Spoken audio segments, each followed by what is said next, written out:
Have y'all heard today's National Chicken Wing Day and there's a finger-lickin reason? Why buffalo wings were invented because of a mama. She needed to feed her hungry boy at midnight. Coming at you.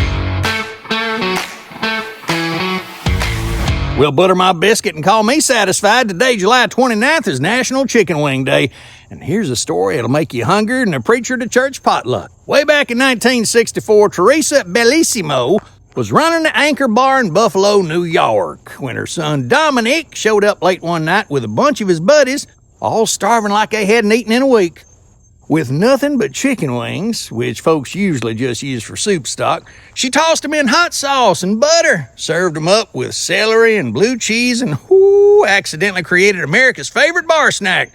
Talk about turning scraps into gold. Speaking of Southern ingenuity, let's talk about fried green tomatoes. Y'all know those crispy, tangy slices of heaven that make your mouth water just thinking about them? Yep, well, here's something, y'all, it might surprise you more than finding a possum in your pantry.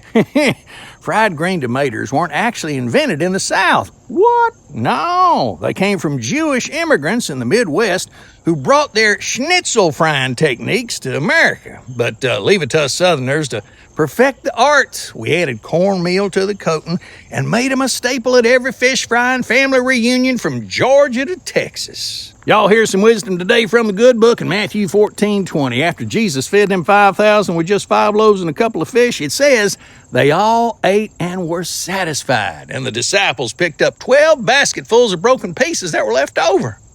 Now that's some serious meal planning right there.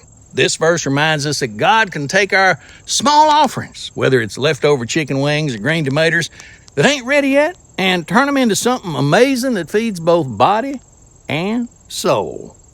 Sometimes the best blessings come from what we thought was just leftovers. Have y'all heard back in the summer of 1978, Waylon Jennings and Willie Nelson had folks everywhere singing along to their duet hit that became a country classic. Now, without quoting the whole song, let's just say it was all about mamas giving advice about raising their youngins and steering them away from certain professions involving lassos and 10-gallon hats. The song was so popular it spent 4 weeks at #1 and became the theme song for every parent who ever worried about their kids' career choices. It proved that sometimes the best country songs come from the simplest truths, like mama always knows best, even when it comes to career counseling. That's all for today's Have Y'all Heard, because now y'all have. Go ahead and leave a comment if you're smart or smiling or hungry. Until next time, later taters.